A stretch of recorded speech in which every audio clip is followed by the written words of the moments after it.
Boa tarde, pessoal. Temos um painel político e nenhuma dessas pessoas sabe quais perguntas vou fazer a elas. Vou surpreendê-los, vou fazer perguntas difíceis para eles. E o meu desafio é que vamos sair desta breve sessão sobre a Europa e vamos aprender algo que não sabíamos antes. Minha primeira pergunta é para o Lorde Britânico. Há muitos lords lá, mas este é especialmente simpático. E minha pergunta para ele é a seguinte: hoje, Keir Starmer, o primeiro-ministro do Reino Unido, renunciou. Ele, como você pode ouvir da plateia, como se percebe pela plateia, Keir Starmer não era considerado amigo de Israel. Sob sua liderança, o governo britânico criticou bastante o comportamento de Israel em Gaza. O governo israelense também criticou ações nossas em outros lugares e reconheceu a Palestina como Estado. Agora que um novo primeiro-ministro vai assumir, as coisas vão melhorar na relação entre Israel e o Reino Unido? Me fizeram muitas perguntas ao longo dos anos. Para essa, acho que posso dar uma resposta extremamente curta. Não. Não há perspectiva, eu acho, de que o primeiro-ministro Burnham, porque provavelmente será ele, adote uma postura mais pró-Israel do que o primeiro-ministro Starmer. Agora preciso revelar meus vieses. Eu, claro, sou o procurador-geral Sombra, então faço parte da oposição. E, portanto, você não esperaria que eu fosse particularmente elogioso em relação ao governo, embora realmente houvesse, e acho que ainda exista, uma convenção. Eu não sei se você sabe disso, Mark. Na política do Reino Unido, é tipicamente britânico que você não critique muito o governo quando está no exterior. Eu não acho que os políticos israelenses se considerem obrigados a seguir as mesmas convenções. Mas eu receio que os imperativos políticos que levaram o primeiro-ministro Starmer a adotar a postura que ele adotou não só continuarão sob o primeiro-ministro Burnham, mas serão ampliados sob o primeiro-ministro Burnham. Bem, obrigado pelas boas notícias. Fiamma, a Itália elegeu há pouco tempo uma mulher que todos diziam que seria amiga de Israel. Ela era a Donald Trump italiana. Ela era aquela que se posicionava contra o politicamente correto na Europa. Ela se posicionou e falou a verdade. E ela não é uma grande decepção? Quando eu olhar, eu vou aprender.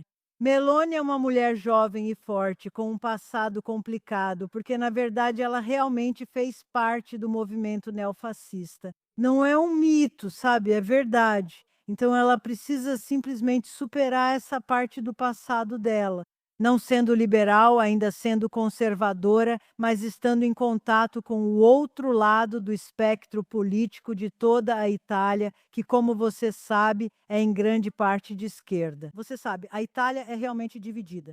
Então você está me perguntando por que Meloni mudou de ideia? Porque ela, bem, esse é o verdadeiro motivo. Existem dois motivos principais para isso.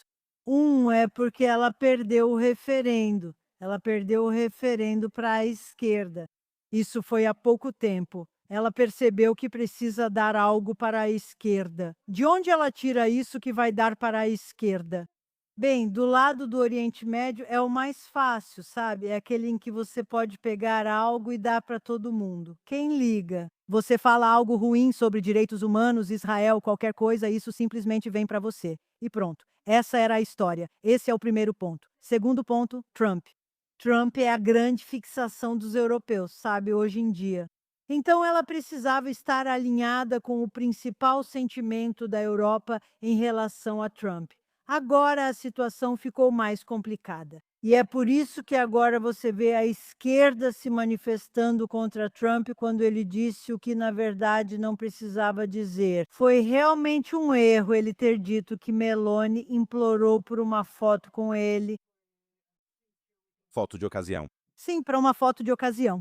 Bem, eu não acho que seja verdade, porque eu realmente vi as imagens desse momento e você não vê isso. Você vê as duas conversando juntas. Eu não sei como isso saiu, mas de qualquer forma, primeiro Meloni teve que se alinhar à nova identidade da Europa, que era totalmente contra Trump.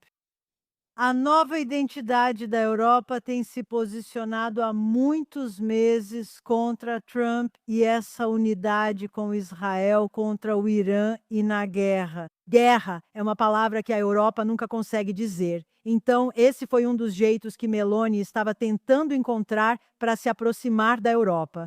Hoje em dia, as coisas ficaram muito apertadas porque Trump realmente a atacou diretamente.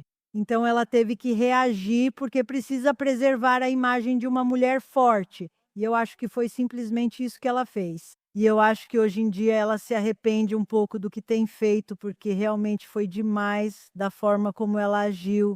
Voltaremos a falar de Meloni porque acho ela muito interessante. Polônia.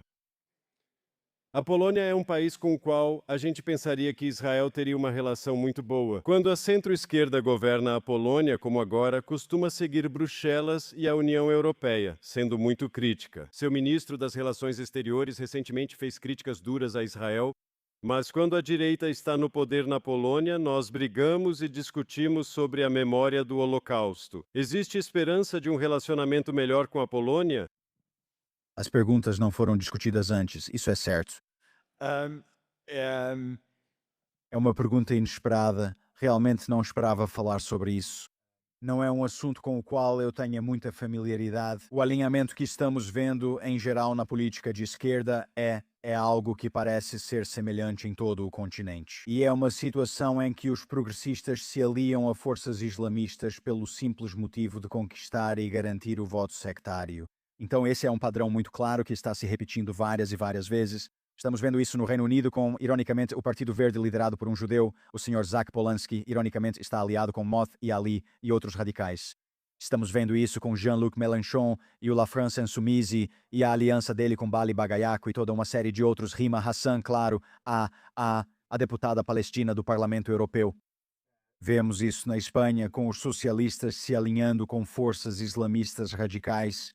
E estamos vendo essa vertente do terceiro mundismo em países que ainda não foram infectados pela migração em massa, mas que têm uma tendência de copiar e emular tudo o que é melhor e mais brilhante no Ocidente. E estamos vendo esse padrão até certo ponto na Europa Central e Oriental. Até recentemente, mesmo em um país como a Eslovénia, a bandeira palestina estava hasteada na chancelaria do primeiro-ministro antes de Yanis Janša assumir há cerca de 2 semanas. E antes mesmo dele assumir o cargo, ela foi retirada pelo primeiro-ministro que estava saindo. Mas então você vê essa estranha aliança se repetindo várias e várias vezes, e isso é apenas um reflexo das mudanças demográficas da Europa e do continente europeu. E de um apaziguamento de um voto muçulmano cada vez mais forte, cada vez mais vocal e, infelizmente, cada vez mais organizado. Vamos falar da Inglaterra, pois o voto muçulmano pode ser relevante lá. E também houve uma reação negativa. E vimos o Partido Conservador, que você representa, sendo o maior partido de centro-direita no parlamento britânico. Porém, pesquisas e eleições locais recentes mostraram vocês ofuscados pela direita populista. Algumas pessoas na BBC talvez até digam direita radical. Como conservador, pergunto, judeus devem se preocupar com a direita radical populista na Grã-Bretanha? Há elementos antissemitas nesse grupo também? Acho que qualquer pessoa com algum conhecimento da história judaica tem que dizer que existem elementos antissemitas em todo o espectro político. Acho totalmente ingênuo dizer que o antissemitismo está confinado à extrema-direita ou à extrema-esquerda. Historicamente, costumávamos nos preocupar mais com a extrema-direita. Eu fiz um discurso na semana passada no Parlamento e disse que muitas pessoas, certamente no Reino Unido, ainda se preocupam ou focam demais na extrema-direita, quando na verdade agora ameaça muito maior a vida judaica no Reino Unido. E vou falar sobre isso amanhã. Uma breve divulgação do meu discurso. Ela vem dessa aliança profana, a aliança vermelho-verde da extrema-esquerda e dos islamistas. Mas há elementos em todo o espectro político. O que eu diria é que não há dúvida de que alguns líderes, e claro, sou tendencioso em relação a Kemi Badenoch, mas acho que ela tem se manifestado de forma consistente, com orgulho e publicamente em favor de Israel. Minha preocupação, cada vez mais pegando os pontos levantados aqui, é que em muitos países europeus não só não há votos por defender os judeus, mas podemos chegar a uma situação em que defender os judeus te faz perder votos. É isso que me preocupa muito. Outra resposta otimista do nosso amigo britânico. Fiamma, já conhecemos a Aliança Verde de Esquerda e o anti-israelismo de esquerda, quase institucionalizado na Europa.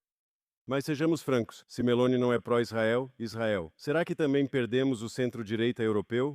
Sabe, é uma situação muito incerta. A obsessão da Europa neste exato momento é Putin, muito mais do que qualquer outra coisa. Então, eles estão tentando encontrar forças para resistir a essa situação e não conseguem. Eles não conseguem, eles não encontram, não, eles não encontram o dinheiro, não encontram a organização, não encontram o caminho. E, ao mesmo tempo, o antissemitismo está crescendo terrivelmente. Por favor, apenas estejam atentos ao que está acontecendo na Europa. Não existe um único país hoje em dia onde o antissemitismo não seja sentido como um elemento aterrorizante na sociedade, na política, em todos os lugares. Então você está absolutamente certa quando diz que isso pode se tornar um elemento tanto para a esquerda quanto para a direita. E você vê isso nos Estados Unidos, onde isso já aconteceu dessa forma, sabe? Isso é o que pode acontecer e está acontecendo na Europa também. E nós devemos ter muito cuidado com um ponto que é uma obsessão para a União Europeia e que pode voltar à tona. E é o ódio aos judeus que se transforma em ódio a Israel. Esse é exatamente o ponto. É o ódio ao sionismo que, na verdade, é o ódio aos judeus. Algo que já previmos tantas vezes na Europa e de uma forma tão terrível, de uma forma tão terrível. Isso é expresso muito frequentemente em uma União Europeia hostil, em um Conselho Europeu hostil, do qual fui membro por 5 anos. E sabe, hoje em dia isso está tomando a forma de negação. Sim, é isso, terminei. De denegação do direito do povo judeu de permanecer dentro de suas próprias fronteiras. E então há uma fixação sobre Judeia e Samaria que está surgindo cada vez mais. E precisamos estar muito atentos a esse ponto. Falam em 2 estados para 2 povos, mas na verdade querem dizer: vocês são colonialistas e não deveriam estar lá. Só deixei você passar do tempo porque é simpática e mulher. Vou terminar. Vou terminar com uma nota otimista, seguindo Lord Watson. Realmente vejo muitos motivos para a esperança. E eu acho que grande parte da direita populista europeia está aprendendo com Israel e com a resistência de Israel contra a ameaça islamista. Vemos isso em todo o continente. Vemos isso com o Reagrupamento Nacional e Jordan Bardella, jovens franceses patriotas resistindo à ameaça jihadista na França. Vemos isso com Geert Wilders e seu partido PVV na Holanda, apoiando fortemente Israel e aprendendo com as táticas de Israel contra jihadistas e terroristas islamistas. Vemos isso com o Vox na Espanha, com Herman Tersch, Santiago Abascal e Jorge Bujade. Vemos isso com os democratas suecos liderados por Jimmy Åkesson. São pessoas amigas de Israel que se inspiram em sua resiliência. Acredito que há muitos aliados na direita populista europeia para Israel. Muito obrigado, Stefan. E eu vou terminar dizendo que a Europa às vezes foi um lugar difícil para os judeus, às vezes foi um lugar mais divertido e mais acolhedor para os judeus. E está claro que estamos passando por um período difícil, mas essas coisas são cíclicas. E vai melhorar, só importa quanto tempo vai levar. Agradeço a todos vocês.